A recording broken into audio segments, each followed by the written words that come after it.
പ്രിയപ്പെട്ട കുട്ടികളെ, 10ാം ക്ലാസ് ജീവശാസ്ത്രത്തിലെ മറ്റൊരു പാഠഭാഗത്തിലേക്ക് നിങ്ങൾക്ക് ഏവർക്കും സ്വാഗതം. നാം കഴിഞ്ഞ ക്ലാസ്സുകളിലൊക്കെ അന്തസ്രാവി ഗ്രന്ഥികളെക്കുറിച്ചും അവ ഉൽപ്പാദിപ്പിക്കുന്ന ഹോർമോണുകളെക്കുറിച്ചും ആ ഹോർമോണുകൾ ശരീരത്തിൽ നിർവഹിക്കുന്ന വ്യത്യസ്ത ധർമ്മങ്ങളെക്കുറിച്ചുമാണ് ചർച്ച ചെയ്തത്, അല്ലേ? കഴിഞ്ഞ ക്ലാസ്സിൽ പഠിച്ച ഒരു പ്രവർത്തനവുമായി ബന്ധപ്പെട്ട് ഒരു ചിത്രീകരണം ഞാൻ നിങ്ങൾക്ക് നൽകിയിരുന്നു. അത് പൂർത്തിയാക്കാൻ ആവശ്യപ്പെട്ടിരുന്നു. നിങ്ങളെല്ലാവരും ആ ചിത്രീകരണം ശരിയായ രീതിയിൽ പൂർത്തീകരിച്ചിട്ടുണ്ട് എന്ന് ഞാൻ വിശ്വസിക്കുന്നു. ഇത് കൂടാതെ പ്രൈം കൺട്രോളർ എന്ന നിലയിൽ ഹൈപ്പോതലാമസിൻ്റെ ധർമ്മങ്ങളെക്കുറിച്ചൊരു കുറിപ്പെഴുതുവാനും ഞാൻ നിങ്ങളോട് ആവശ്യപ്പെട്ടിരുന്നു. അതോടൊപ്പം വിലയിരുത്താം എന്ന ഭാഗത്ത് മൂന്നാമത്തെ ചോദ്യം, അന്തസ്രാവി ഗ്രന്ഥിയുടെ പേര്, അതിൻ്റെ സ്ഥാനം, അത് ഉൽപ്പാദിപ്പിക്കുന്ന ഹോർമോണിൻ്റെ പേര് മുതലായവയും ശരിയായ രീതിയിൽ അടയാളപ്പെടുത്തി നിങ്ങളുടെ അധ്യാപകർക്ക് നൽകുവാൻ ആവശ്യപ്പെട്ടിരുന്നു. നിങ്ങളവ കൃത്യമായി ചെയ്തിട്ടുണ്ടാകും എന്ന് വിശ്വസിക്കുന്നു. നമുക്ക് ഇന്ന് പുതിയൊരു പാഠഭാഗത്തിലേക്ക് കടക്കാം. നാം നേരത്തെ പഠിച്ചത് കെമിക്കൽ മെസ്സേജസ് എന്നറിയപ്പെടുന്നത് ഹോർമോണുകളാണ് എന്നതാണ്, അല്ലേ? എന്നാൽ നിങ്ങൾ ഈ ചിത്രം ഒന്ന് ശ്രദ്ധിക്കൂ. എന്താണ് ഇവിടെ കാണാൻ കഴിയുന്നത്? കുറേ ഉറുമ്പുകൾ വരി വരിയായി പോകുന്നത് കാണാം, അല്ലേ? ഈ ഉറുമ്പുകൾക്ക് എങ്ങനെയാണ് കൃത്യമായി ഒരേ വരിയിലൂടെ ഒന്നിനു പുറകെ മറ്റൊന്ന് എന്ന ക്രമത്തിൽ പോകാൻ കഴിയുന്നത്? അതിനെപ്പറ്റി നിങ്ങൾ ആലോചിച്ചിട്ടുണ്ടോ? ഇവ തമ്മിൽ എന്തെങ്കിലും സന്ദേശങ്ങൾ വിനിമയം ചെയ്യുന്നുണ്ടാകുമോ? യെസ്, ഇവയുടെ ശരീരത്തിന് പുറത്തേക്ക് ചില രാസവസ്തുക്കളെ സ്രവിപ്പിക്കുന്നുണ്ട്. ഇത്തരം രാസവസ്തുക്കളെക്കുറിച്ചാണ് നമുക്ക് ഇനി പഠിക്കുവാനുള്ളത്. അവയുടെ പേര് ഫിറോമോണുകൾ എന്നാണ്. Pheromones are the chemical substances which are produced by certain animals to the surroundings to facilitate their communication. ഫിറോമോണുകൾ എന്ന് പറയുന്നത് ജീവികൾ ശരീരത്തിന് പുറത്തേക്ക് സ്രവിപ്പിക്കുന്ന ചില രാസവസ്തുക്കളാണ്. ഇവ ജീവികൾ തമ്മിലുള്ള പരസ്പര ആശയവിനിമയത്തിന് വേണ്ടി ഉപയോഗിക്കുന്നു. ഇവിടെ ഉറുമ്പുകൾക്ക് വരിവരിയായി പോകാൻ കഴിഞ്ഞത് അവ ഉൽപ്പാദിപ്പിക്കുന്ന ഫിറോമോണുകളാണ്. ഇത് മറ്റു ഉറുമ്പുകൾക്ക് ഇത് മനസ്സിലാക്കി ശരിയായ രീതിയിൽ ഒന്നിനു പുറകെ ഒന്ന് എന്ന ക്രമത്തിൽ സഞ്ചരിക്കുവാൻ കഴിയുന്നു ഫിറോമോണുകളുടെ സഹായത്തോടു കൂടി. ഈ ഫിറോമോണുകൾ, ഒരു ജീവി ഉൽപ്പാദിപ്പിക്കുന്ന ഫിറോമോൺ അതേ ജീവിവർഗത്തിന് മാത്രമേ തിരിച്ചറിയാൻ കഴിയുള്ളൂ. ഫിറോമോണുകൾക്ക് മറ്റെന്തെല്ലാം ധർമ്മങ്ങളുണ്ട് എന്ന് നമുക്ക് പരിശോധിക്കാം. ടു അട്രാക്റ്റ് മേറ്റ്സ്, ഇണകളെ ആകർഷിക്കാനായി ജീവികൾ ഫിറോമോണുകൾ ഉപയോഗിക്കുന്നുണ്ട്.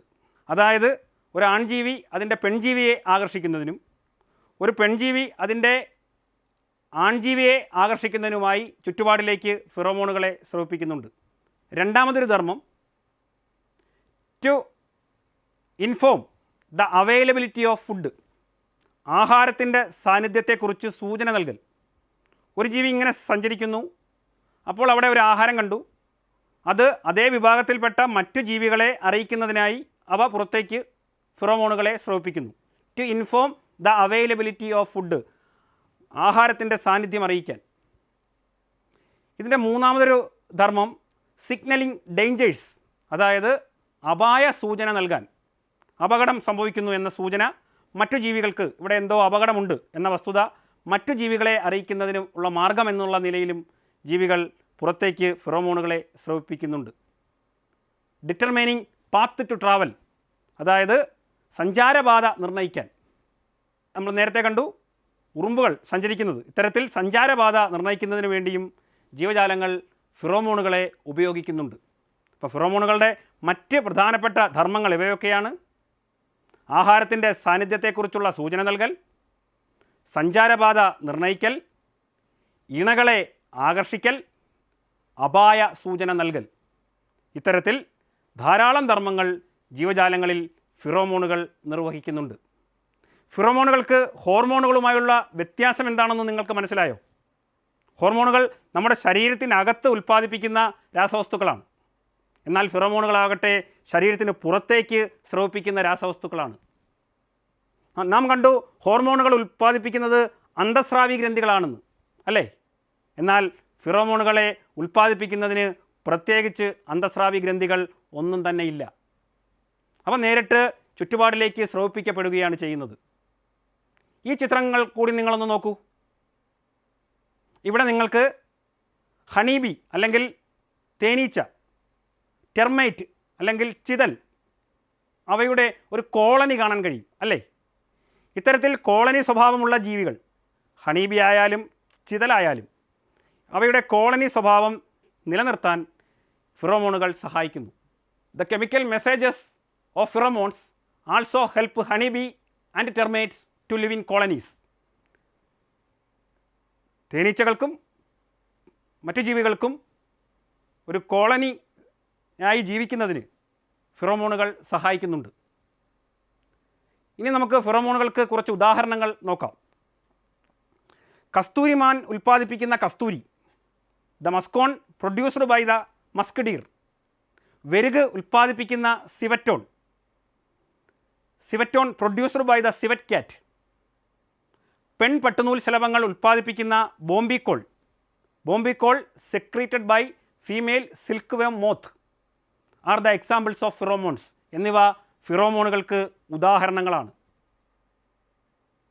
കസ്തൂരിമാൻ ഉൽപ്പാദിപ്പിക്കുന്ന കസ്തൂരി, വെരുക് ഉൽപ്പാദിപ്പിക്കുന്ന സിവറ്റോൺ, പെൺ പട്ടുനൂൽ ശലഭങ്ങൾ ഉൽപ്പാദിപ്പിക്കുന്ന ബോംബിക്കോൾ എന്നിവ ഫിറോമോണുകൾക്ക് ഉദാഹരണങ്ങളാണ്.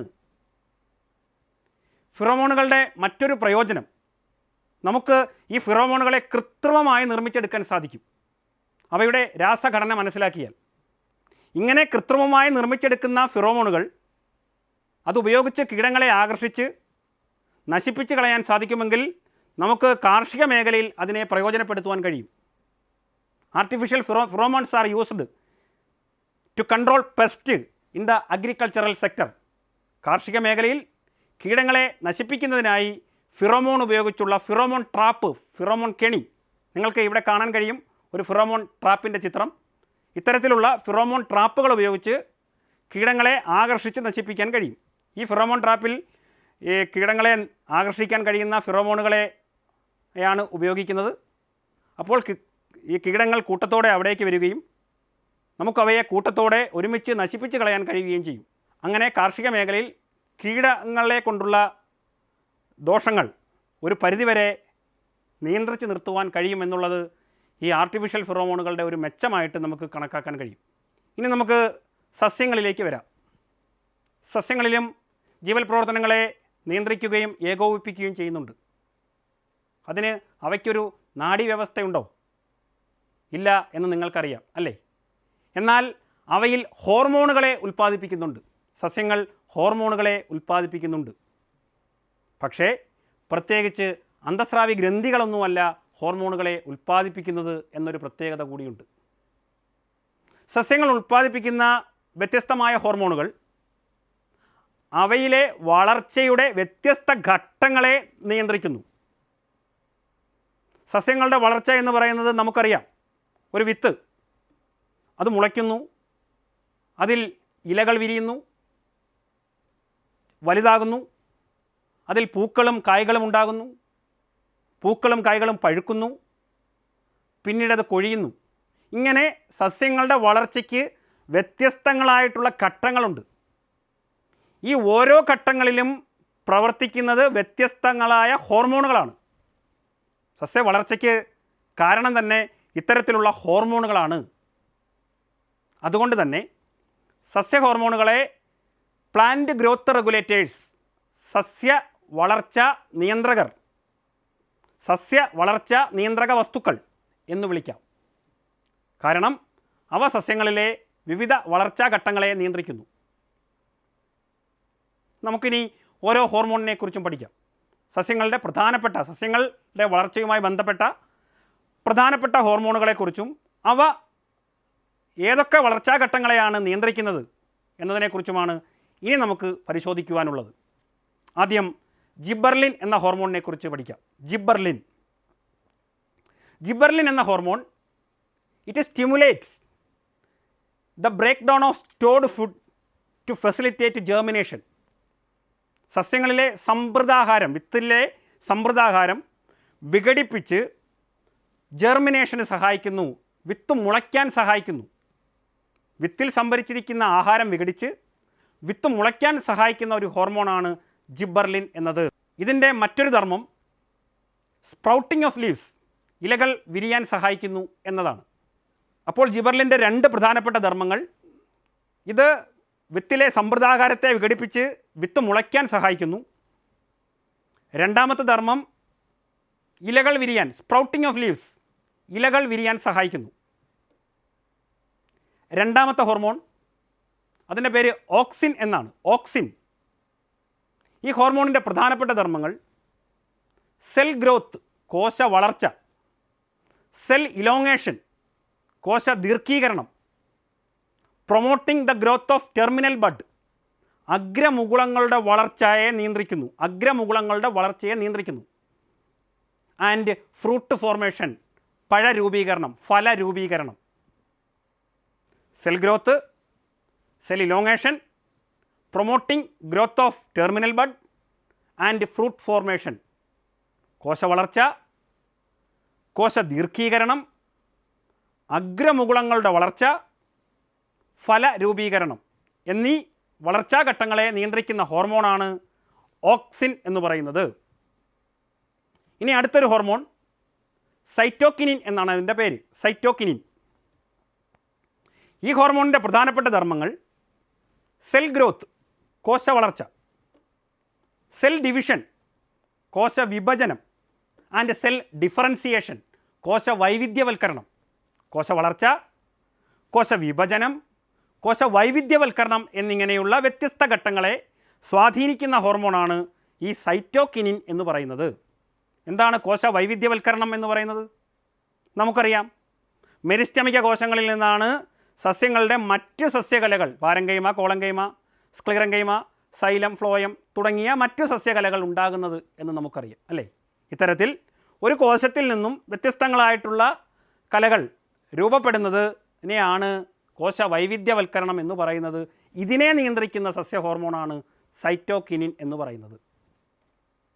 നമുക്കിനി അടുത്തൊരു ഹോർമോണിലേക്ക് പോകാം. അതിൻ്റെ പേര് എഥിലിൻ എന്നാണ്. മറ്റു ഹോർമോണുകളിൽ നിന്നും വ്യത്യസ്തമായി ഇത് വാതക രൂപത്തിലുള്ളൊരു ഹോർമോണാണ്. It is in a gaseous form. വാതക രൂപത്തിലുള്ളൊരു ഹോർമോണാണിത്. ഇതിൻ്റെ പ്രധാനപ്പെട്ട ധർമ്മം it helps in the ripening of fruits and leaves. ഇത് ഇലകളും പഴങ്ങളും പാകമാകുന്നതിന് സഹായിക്കുന്നു. Ripening of fruits and leaves, പഴങ്ങളും ഇലകളും പാകമാകുന്നതിന് സഹായിക്കുന്നു. ഇത് അമിതമായി ഉൽപ്പാദിപ്പിക്കപ്പെടുകയാണെങ്കിൽ, when it is produced in an excess amount, it causes the dropping of leaves. ഇതെന്തിന് കാരണമാകുന്നു? ഇലകൾ കൊഴിയുന്നതിന് കാരണമാകും, പഴങ്ങളും പൊഴിയുന്നതിന് കാരണമാകും. മറ്റൊരു ഹോർമോണിലേക്ക് പോകാം. അതിൻ്റെ പേര് അബ്സിസിക് ആസിഡ് എന്നാണ്. Abscisic acid. രണ്ട് കാര്യങ്ങളാണ് അബ്സിസിക് ആസിഡ് നിർവഹിക്കുന്നത്. ഒന്ന്, ഡോർമൻസി ഓഫ് എംബ്രിയോ, ഭ്രൂണത്തിൻ്റെ സുപ്താവസ്ഥ. രണ്ടാമത്തത് dropping of ripened fruits and leaves, പാകമായ പഴങ്ങളും ഇലകളും കൊഴിയുന്നതിന് സഹായിക്കുന്നു. പാകമായ പഴങ്ങളും ഇലകളും കൊഴിയുന്നതിന് സഹായിക്കുന്നു. Dropping of fruits and leaves. ഇങ്ങനെ രണ്ട് ധർമ്മങ്ങളാണ് അബ്സിസിക് ആസിഡ് നിർവഹിക്കുന്നത്. ആദ്യം പഠിച്ചത് ഏതാണ്? ആദ്യം പഠിച്ചത് ജിബർലിൻ. എന്താണ് അതിൻ്റെ ധർമ്മം? അതിൻ്റെ പ്രധാനപ്പെട്ട ധർമ്മം എന്ന് പറയുന്നത് stimulate the break down of stored food to facilitate germination. വിത്ത് മുളയ്ക്കാനായി സമൃദ്ധാഹാരത്തെ വിഘടിക്കുന്നു. രണ്ടാമതൊരു ധർമ്മം സ്പ്രൗട്ടിംഗ് ഓഫ് ലീവ്സ്, ഇലകൾ വിരിയാൻ സഹായിക്കുന്നു. രണ്ടാമത് നാം പഠിച്ച ഹോർമോൺ ഓക്സിനാണ്.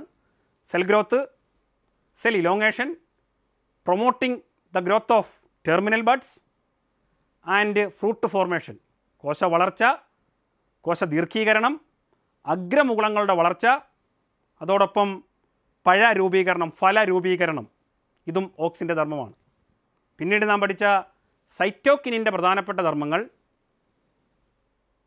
സെൽ ഗ്രോത്ത്, കോശ വളർച്ച, സെൽ ഡിവിഷൻ, കോശ വിഭജനം, ആൻഡ് സെൽ ഡിഫറൻസിയേഷൻ, കോശ വൈവിധ്യവൽക്കരണം എന്നിവയാണ്.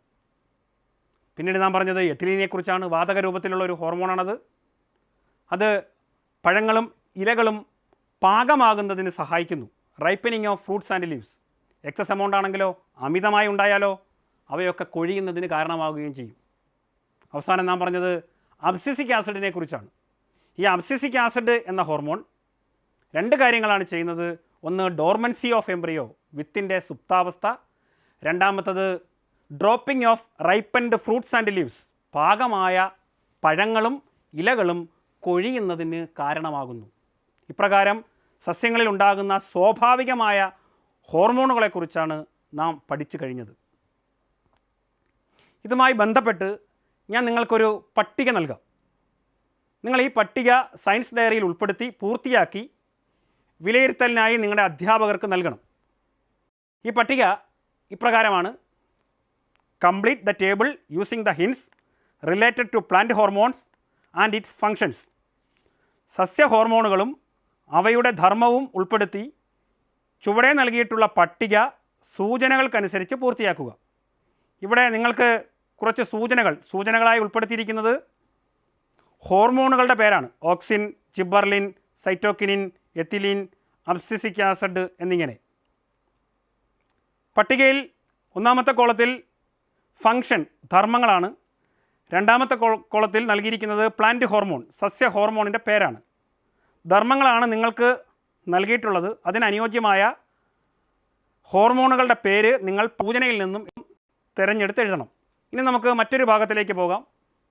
നമ്മൾ ഇതുവരെ പറഞ്ഞത് സ്വാഭാവികമായ സസ്യ ഹോർമോണുകളെക്കുറിച്ചായിരുന്നു. ഫിറോമോണുകളുടേതുപോലെ സസ്യ ഹോർമോണുകളെയും നമുക്ക് കൃത്രിമമായി നിർമ്മിച്ചാൽ അതും നമുക്ക് കാർഷിക മേഖലയിൽ പ്രയോജനപ്പെടുത്തുവാൻ കഴിയും. സസ്യ ഹോർമോണുകളുടെ ഘടന മനസ്സിലാക്കി കഴിഞ്ഞാൽ which can be synthesized artificially. If we know the chemical structure of this plant hormone, we can synthesize these artificially. അതായത് സസ്യ ഹോർമോണുകളുടെ ഘടന നാം മനസ്സിലാക്കിയാൽ നമുക്കതിനെ കൃത്രിമമായി നിർമ്മിക്കാൻ കഴിയും. ഇപ്രകാരം കൃത്രിമമായി നിർമ്മിച്ച സസ്യ ഹോർമോണുകളെ ഉപയോഗിച്ച് കാർഷിക മേഖലയുടെ പുരോഗതിക്ക് വേണ്ടി പ്രയോജനപ്പെടുത്താവുന്നതാണ്. ഉദാഹരണങ്ങൾ പറയുകയാണെങ്കിൽ, കൃത്രിമമായി നിർമ്മിച്ച ഓക്സിൻ ഉപയോഗിക്കുകയാണെങ്കിൽ prevent the premature dropping of fruits. ഇത് അകാലത്തിലുള്ള കായ്കളുടെ കൊഴിയൽ തടയുന്നു. ചില കായ്കൾ പാകമാകുന്നതിന് മുമ്പ് തന്നെ കൊഴിഞ്ഞു പോകുന്നത് നമ്മുടെ ശ്രദ്ധയിൽപ്പെട്ടിട്ടുണ്ടാവും അല്ലേ? ഇത്തരത്തിൽ അകാലത്തിൽ കായ്കൾ കൊഴിയുന്നത് തടയാനായിട്ട് ഉപയോഗിക്കുന്ന ഒരു കൃത്രിമ സസ്യ ഹോർമോണാണ് കൃത്രിമമായി നിർമ്മിച്ച ഓക്സിൻ. അത് ഉപയോഗിച്ച് കഴിഞ്ഞാൽ അകാലത്തിൽ കായ്കൾ കൊഴിയുന്നത് തടയാൻ കഴിയും. പിന്നീട് ഇതിൻ്റെ മറ്റൊരു പ്രധാനപ്പെട്ട ധർമ്മം എന്ന് പറയുന്നത് സ്പ്രൗട്ടിംഗ് ഓഫ് റൂട്ട്സ്, വേരുകളുടെ രൂപീകരണം, വേരുണ്ടാകൽ. അതായത് ഈ ചെടികളൊക്കെ വളർത്തുന്ന നഴ്സറികളിൽ ചെടികളുടെ കാണ്ഡങ്ങൾ ഒരു ലായനിയിൽ മുക്കിവെക്കുന്നത് നിങ്ങൾ ശ്രദ്ധിച്ചിട്ടുണ്ടോ? ഈ മുക്കിവെക്കുന്നത് ഓക്സിൻ്റെ കൃത്രിമമായി നിർമ്മിച്ച ഓക്സിൻ ലായനിയിലാണ്.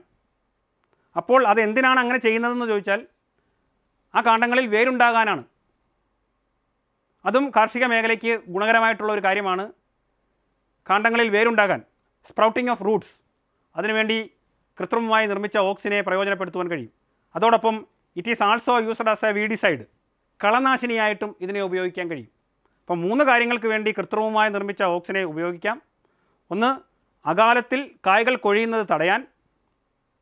രണ്ടാമത്തേത് വേര് മുളപ്പിക്കാൻ. മൂന്നാമത്തത് കളനാശിനിയായി. ഇങ്ങനെ 3 കാര്യങ്ങൾക്ക് വേണ്ടി നമുക്ക് കൃത്രിമമായി നിർമ്മിച്ച ഓക്സിനെ പ്രയോജനപ്പെടുത്തുവാൻ കഴിയും.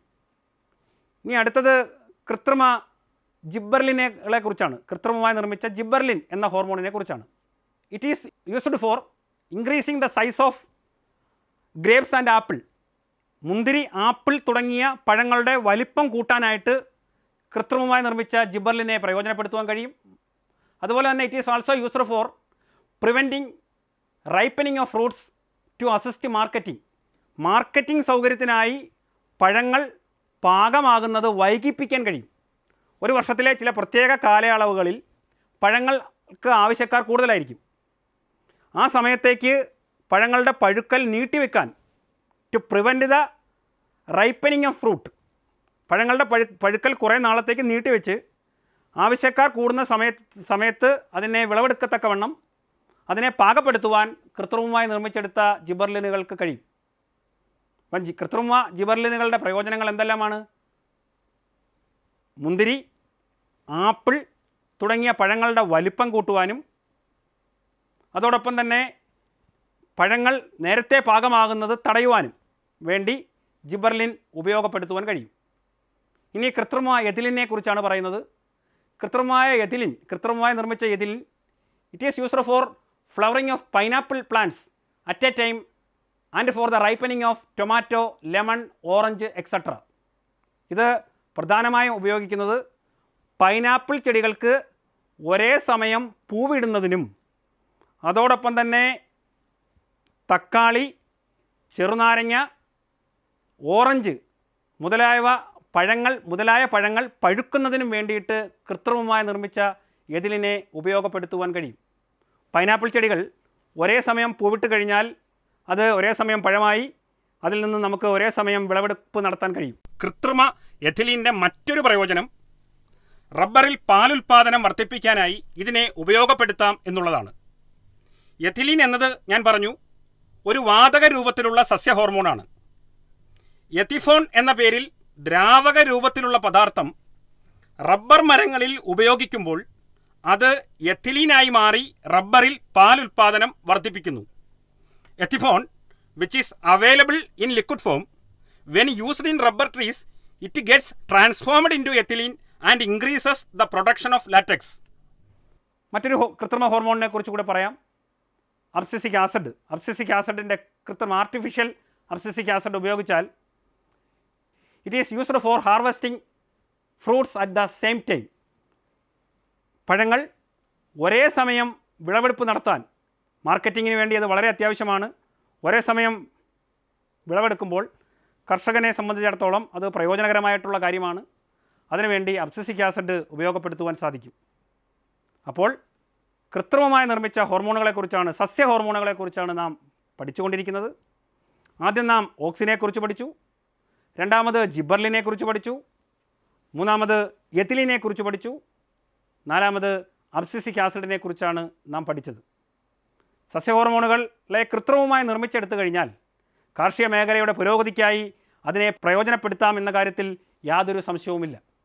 പക്ഷേ അനിയന്ത്രിതമായി ഇത്തരത്തിൽ കൃത്രിമ ഹോർമോണുകൾ ഉപയോഗിക്കുകയാണെങ്കിൽ അത് എന്തെങ്കിലും പ്രശ്നങ്ങൾ ഉണ്ടാക്കുമോ?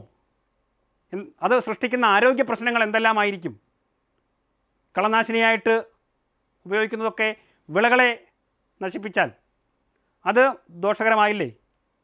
കൃത്രിമ ഹോർമോണുകൾ ഉപയോഗിച്ച് പഴുപ്പിച്ച പഴങ്ങൾ ഉപയോഗിച്ച് കഴിഞ്ഞാൽ അത് ആരോഗ്യത്തിന് എന്തെങ്കിലും ഭീഷണി ഉണ്ടാക്കുമോ?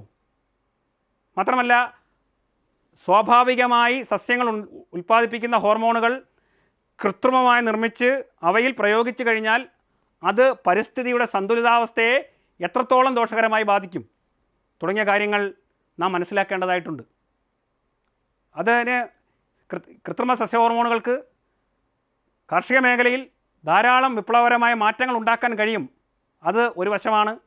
എന്നാൽ മറ്റൊരു വശമെന്ന് പറയുന്നത് അതുണ്ടാക്കുന്ന പാരിസ്ഥിതിക ആരോഗ്യ പ്രശ്നങ്ങളാണ്. ഇതുകൂടി പരിഗണിച്ച് വേണം നാം ഈ കൃത്രിമ സസ്യ ഹോർമോണുകളെ ഉപയോഗപ്പെടുത്തുവാൻ. അപ്പോൾ ഇതുമായി ബന്ധപ്പെട്ട കൃത്രിമ സസ്യ ഹോർമോണുകളുടെ ഗുണവും ദോഷവും ഉൾപ്പെടുത്തി ഒരു കുറിപ്പ് നിങ്ങൾ തയ്യാറാക്കണം. Prepare a note about the advantages and disadvantages of artificial plant hormones. ഇതുകൂടി നിങ്ങളുടെ സയൻസ് ഡയറിയിൽ ഉൾപ്പെടുത്തുവാൻ ശ്രദ്ധിക്കണം. നാഡീവ്യവസ്ഥയും അന്തസ്രാവി വ്യവസ്ഥയും ചേർന്നുള്ള പ്രവർത്തന ഫലമായിട്ടാണ് ആന്തരസമസ്ഥിതി പാലനം സാധ്യമാകുന്നത് എന്ന വസ്തുത നാം ഈ പാഠം പഠിച്ചതോടുകൂടി മനസ്സിലാക്കിയിട്ടുണ്ട്. ആന്തരസമസ്ഥിതിക്ക് തകരാറുണ്ടാകുമ്പോഴാണ് നമുക്ക് രോഗങ്ങളുണ്ടാകുന്നത്, അല്ലേ? ഈ അധ്യായം ഈ ക്ലാസ്സോടുകൂടി അവസാനിക്കുകയാണ്. നന്ദി.